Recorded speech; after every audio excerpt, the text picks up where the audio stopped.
So Acts chapter 5, verse 29 says this, "But Peter and the apostles answered, 'We must obey God rather than any human authority.'"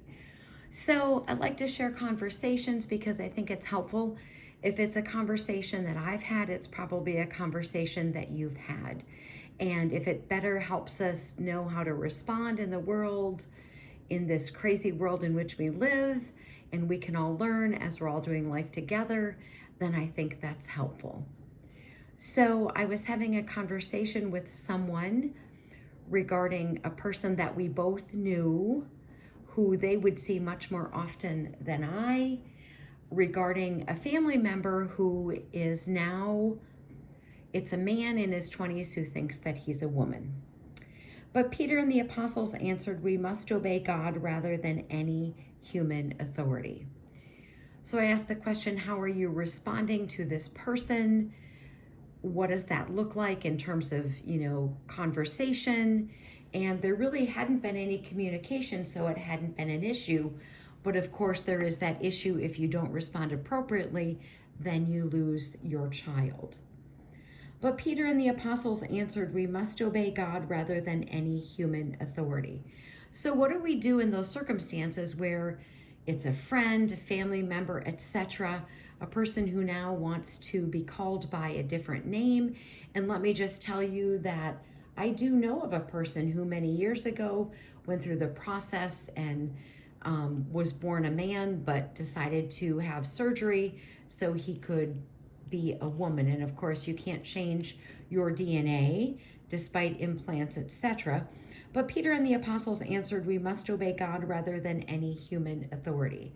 So what do you do? How do you handle that? Well, you might lose friends, you might lose family members over this that may not speak to you. You don't have to agree with somebody's fantasy.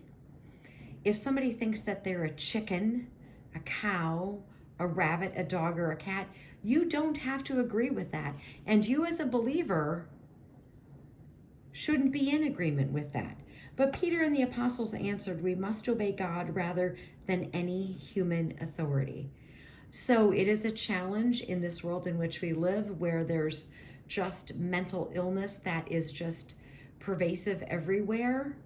And it's in every job, it's in every building, every school, it's everywhere. So how would you respond to that person? Well, you don't have to use their name they want to be called by.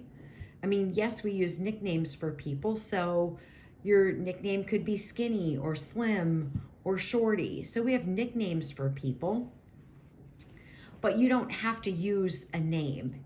You can say, "Hello, how are you?" You can be cordial, you can be civil, but you don't have to address them by their desired name.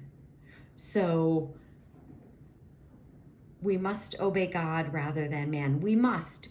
It doesn't say we should, but Peter and the apostles answered, "We must. We must obey God rather than any human authority." God is not the author of confusion. And so if I'm having this conversation, you're probably having this conversation as well. Armor up, we ride at dawn. May God bless you as always. Have a great day.